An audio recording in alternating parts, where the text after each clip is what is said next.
My name is Maurice Horton, Maurice Horton. I am the Common Council President. I also work at Racine County as the Community Violence Prevention Manager. Today is just a day of sadness. One death is one too many. We have continued to work within this community where we work with our young people. We work with those that are 25 and up. And we'll continue to work in this community so that we can have a safer place for Racine, for people to work, play, and live. There has been an uptick, but I want to assure that the efforts that we have put forth have not gone unnoticed. For those people that are out there and to the families that lost a loved one, our prayers go out to you and your family and your loved ones. We will continue to work hard to make sure that we have a community effort, not only from just the GVI aspect, Racine County, and also the Racine Unified School District. We have people throughout the city that are working with young folks, working with people of age, and we will continue to make sure that everyone is included. And to those that are out there in the community that need the resources, resources are here for you, whether it's looking for employment, whether it's trying to find a way out, we're here. And we will leave that information, and anybody can come. Everybody that knows, Racine is a small area, but we're here to support each and every one that's here. And again, my heart go out to those that have lost loved ones. Thank you. Next up, we have John Tate II from our Group Violence Interrupters. Thank you, Chief. Good afternoon, everyone. My name is John Tate II, John-Tate, Roman numeral 2. I'm the Director of Community Safety for the City of Racine, and also one of the leads for our Group Violence Intervention Strategy. First, obviously, our condolences out to those who were affected, particularly the young woman who died last night due to gun violence. What our Group Violence Intervention Strategy is about is providing an off-ramp for those who are caught in the cycle of violence. It's a parallel process for accountability for those who commit crimes and cross the line of violence, and prevention for those who have not yet made that fatal error. So what we want to communicate to the community is that not only are police going to respond and hold accountable those who are responsible for violence within our community, but we're also here to help prevent that. And we'll stop you collectively if we have to, but we'll help you if you let us. That is the mission of this strategy.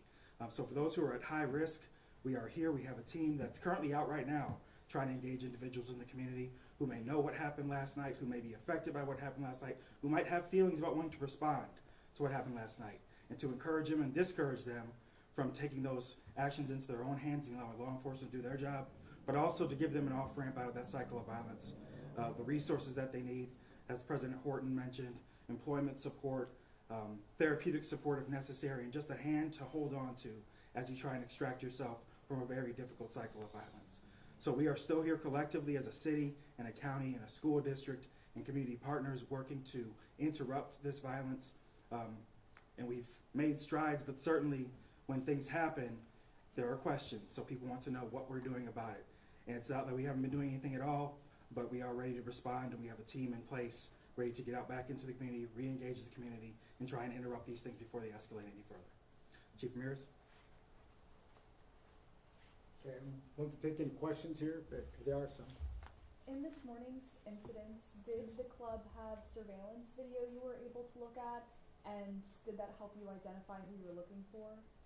That investigation's ongoing. There's a number of areas that we are collecting video evidence from. Do you guys know who you're looking for at this point? Not at this point. Do you know how many? The social media video play a role in this investigation? Is that providing any help at all? Well, social media, the victim in this particular one, they were on social media, they were out there having a good time, dancing like. So they were like live streaming or anything? They were live streaming that, as far as I know. When it happened? Not when it happened, no. Can you kind of take us through the timeline of early this morning, kind of? Around 12:35 this morning is when the incident happened. We had individuals out there just enjoying, having fun, like most young people do. They like to take, not just young people, like to take videos of themselves, post them on media. And unfortunately, the young lady got caught in some crossfire, which unfortunately took her life. It's just a sad situation. Was it two groups or were they? That's still under investigation. We don't know exactly who it was or what the argument was about or how the distance on the two parties that were shooting at each other. Were they at the club, the shooters? Unknown. Unknown. We're investigating all that. We're looking into all that. There's a lot of work that needs to be done on this particular. Victim was not in a party that was in any sort of confrontation? as Not to far my as you know? understanding. Do you know if they ran away or if they got into cars and drove away? Okay. I have Deputy Jesse McTroy who oversees investigations and maybe will provide some answers to Yeah. that. So as far as last night's incident was concerned, this were a young woman who was out with one girlfriend. They were just having a nice time in the street, just enjoying summer. There were no groups. This was not a crowded area. They were just out there enjoying themselves, caught entirely as innocent victims between either two parties or other individuals who were completely disregarding anyone else's safety and shooting at each other. And unfortunately, this beautiful member of our community lost her life absolutely senselessly. Did the shooters, do you know how they got away, or is there a description of a car or anything We like don't have that? any of that to release to you at this time. It's very fluid. We're following all of our leads carefully and taking in a lot of information from the community. We would love any and all additional that you can give to us. Everybody's got a cell phone these days. You may not even realize that you caught something, but if you were out in that area last night, you just might have found something that we need as a missing piece. Are you able to identify the woman or share anything about her? Not at this time, but we will be identifying her in the coming days. Have you spoken to her family? We have. We're now 2 weeks we're now 2 years into a 3-year grant that the city received to start an Office of Violence Prevention. What is the case you make for the public to say that that money is going to good use as we stand here today? So the three of us work together on violence intervention, so I think we could kind of speak to what we're doing first and what our goal is. Plain and simple, as Chief Ramirez has said, there is zero tolerance for gun violence in this community. This started a few years ago when there was quite a rise in gun violence throughout the community. We provide people options for a way out, or frankly, if you don't want to, then you're going to jail and you're going to prison. We don't care if you sit down for 30 to 60 days to cool off on some minor charge just to make sure that you're not engaging in gun violence. That's what we'll do. But if we got to send you away for decades or your life, we'll do that too. But our goal is instead that we want the entire community to be safe, alive, and free. The free one is is important, but if you're safe and alive and you're in jail or prison, then you're at least got the first two, John. Yeah. Thank you, DC Sawyer. Appreciate the question. Again, back in 2022 or 3 or so, the city was awarded funds that have been both executed within the city but also shared with our partners in the county. Back in 2022, actually, the Violent Crime Reduction Initiative was launched, a collaborative between the city, the county, Racine Unified School District, and other community partners to create an ecosystem for violence prevention. This department wasn't really established actually until 2024 or so. But what we have seen since that initial response, both collaboration with law enforcement but as well as the social services agency, is a steady decline in overall incidences. And that's with embedding staff within the school district who understand how to engage youth who are at risk. That's with our department coming online and engaging young adults who are out of schools and also underemployed or highly traumatized and caught up in cycles of violence to engage them as well. And then there's also still obviously and necessary good police work to hold people accountable who shoot.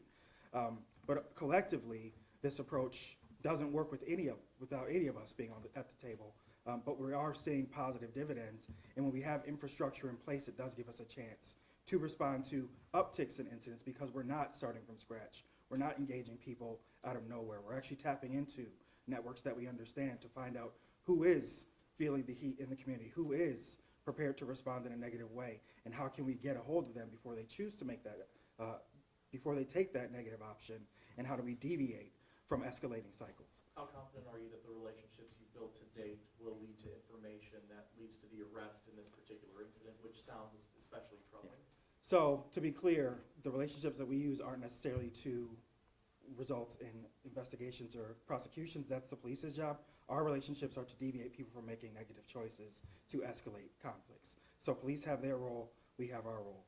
I'm very confident that as the relationship we have generated will have an impact on reaching those who might be on the edge of taking action. My team's already out there engaging people. And I'm also extremely confident that law enforcement are going to do their job very well and ultimately find who's responsible and hold them accountable. Are you guys concerned about any retaliation in this case, in Tuesday's case? I mean, Racine's a small community, and everyone's connected to everyone. So anytime someone's lost, the immediate feeling of grief is anger.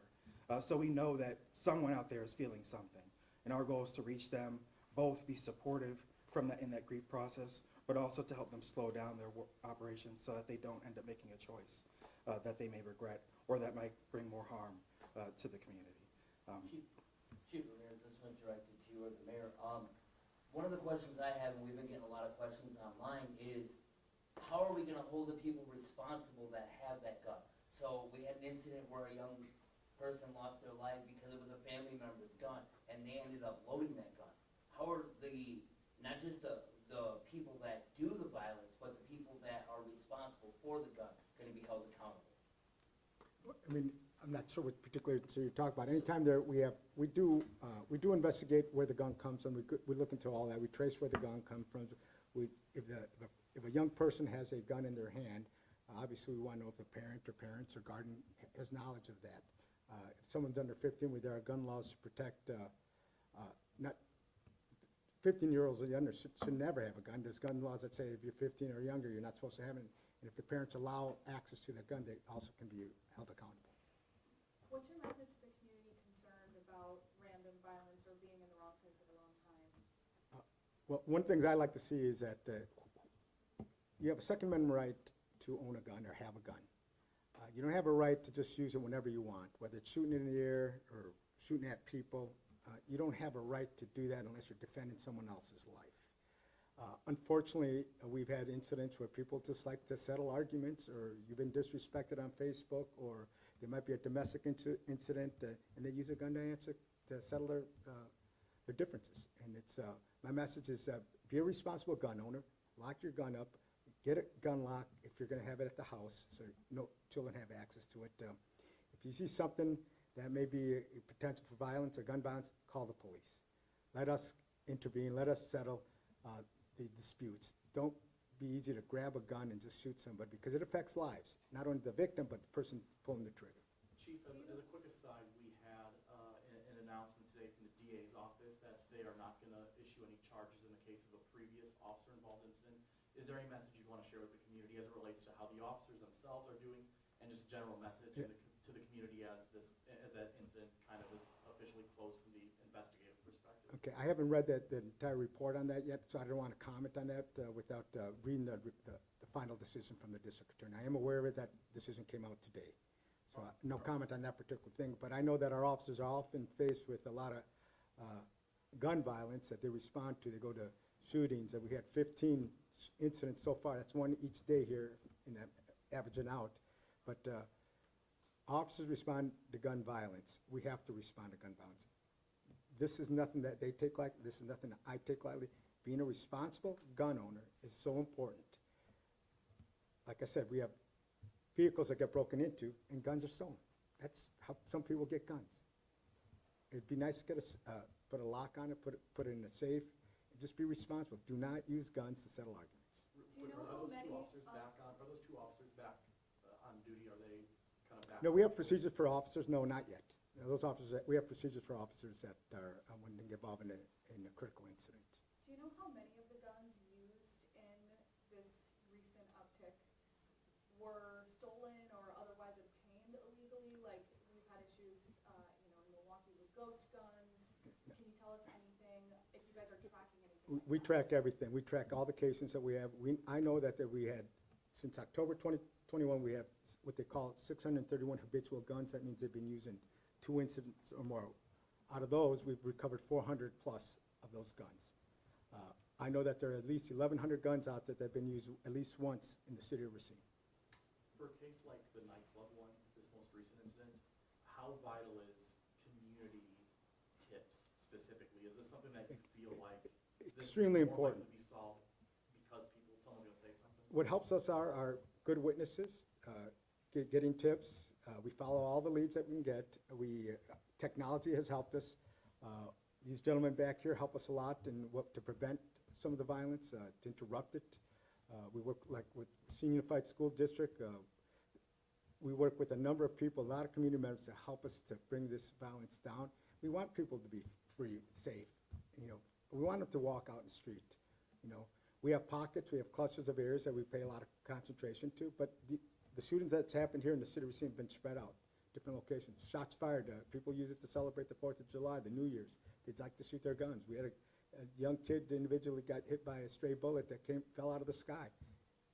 Things like that happen. It's unfortunate. Are you aware of any previous responses to this business? Is there What any particular response business? that was a nuisance type business? This morning's incident is not tied to a business. We have not tied it to Yeah. a business. Okay. Ramirez, this one's for you and the chief, for you and the mayor.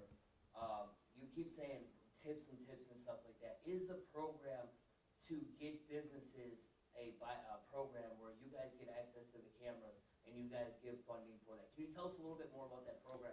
So if people would like to, if someone would like to explain that a little bit more so that we Sure. can get that information to the community. Sure. Excellent question. Thank you so much for that. So we do right now have a program through the Department of Community Safety for community cameras. It's up to $150 for a residential reimbursement or $250 for a business reimbursement. And the only expectation in engaging with that program is registering that camera with law enforcement so that if something does happen where you're located, law enforcement knows there's a camera in that area and they can come and ask for that footage. It's not compulsory. You don't have to. But the expectation would be like if you're doing that, you want to contribute your piece to safety of the community. So that does exist. You can go to the City of Racine website under the Department of Community Safety and apply for that online. Again, $150 for residential properties, renters included, and up to $250 for businesses. Thank you. Chief Ramirez, since you guys have the strategy that you've been putting in place to try and combat this violence, but when you're averaging 1 shots fired call a day this month, is there any changes that you consider to that strategy or anything new that you implement to that strategy? We look at every shots fired. We dig deep in them to see what, time of day, things like who's doing it, where's it coming from, is there any particular location that where it's being caused the most. We look at all that, and we strategize that way. We'll deploy our resources in those areas during certain times of day when these things are happening. So you really focus on the Predictive analysis is what we use. How many homicides in Racine have there been this year? There's been Compared 4. to the same time last year? 4 this year, compared to Two this time last yeah. There's 4 this year compared to this time last year. Same question for shots fired. Shots fired, I have those stats here in front of me. Shots fired, we're actually, I don't want to see, even though we're down, it's still very important to us that our shots fired are at 47 this year, 55 last year at this time. Can you recall the last time there were 2 homicides in 1 month?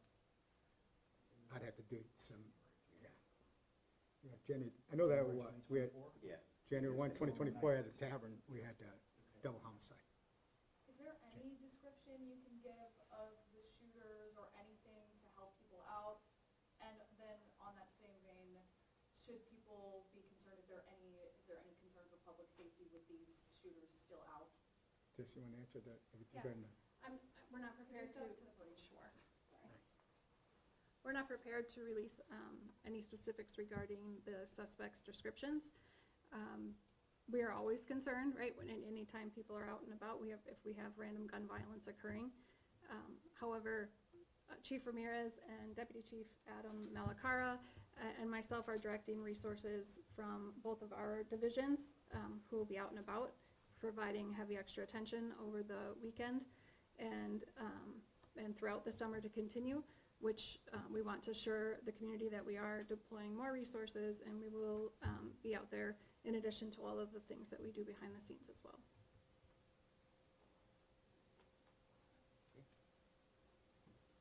What would you say are the root causes of gun violence in Racine? I'll take it. The causes of gun violence in general are broad. I think one of the core things we find is, particularly when it comes to retaliatory, poor anger management, poor socialization, poor skills in resolving conflict. And we see this as multi-generational. Certainly, there's a strong association and correlation with poverty and previous trauma, but obviously, gun violence doesn't happen without access to guns, period. And I think that's a huge factor as well, because DC Matorio will tell you, the number of guns circulating within our community and this country as a whole usually outnumber the people that exist there. And I think that's a core component that we have to address when we think about how are people getting access to firearms, both from a security perspective, but also just making sure that laws are abided by in terms of who gets firearms in the first place. I will note, in our department, we do offer gun locks just for those who have legal firearms to protect themselves and their homes and their households. But gun violence can't happen without the weapon itself. Outside of that, people might be getting punched in the face as opposed to shot. So we do need to recognize that that's a large component to people shooting each other, is poor conflict resolution, but then when you add a gun to it, it escalates the outcomes exponentially. So, thank you. What are you doing to support citizens that may still be frustrated with violence despite these efforts? Could you repeat that so everyone can hear you? Yeah, what are you doing to support citizens that may still be frustrated with the violence despite the efforts that you've listed? Well, we're always listening to our citizenry. I mean, if people have frustrations, those are legitimate. I mean, anytime anyone's shot, as Chief Ramirez said, any incident is 100% for you. So whether we're going down a few percentage points every year or not, if you experience it, that is everything. So we have to acknowledge that and continue to operate with our intentions around that. Our goal is to get to zero. We want no one to be affected by these things. And I think it's important to articulate that there are efforts in place for those that don't know about them and what those efforts look like and how they can be successful, but also that it doesn't matter how much progress we're going to make. We're never going to take our foot off the pedal in terms of getting to zero, because no one should be affected, no one should suffer, and no one should be victimized by gun violence in our community when we have resources and supports and ultimately the information and know-how to get ahead of these things. Thank you. For those listening online, can you guys tell us the numbers and the websites to make tips for the police department? I don't have that press release in front of me to give it to you.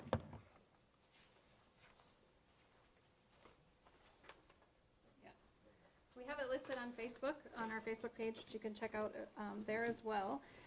But for anyone that wants to report information, you're encouraged to call our Detective Bureau at 262-635-7756. You also are more than welcome to contact Crime Stoppers. That is completely anonymous, and that phone number is 262-636-9330. You can also contact Crime Stoppers through the P3 tips, which I do not have a link for you here, but I'll make sure that there's one on our Facebook page that you can directly access online tips. Thank you. Thank you. Thank Thank you, you everyone for being here. I know, I'm sorry, I turned off the air so that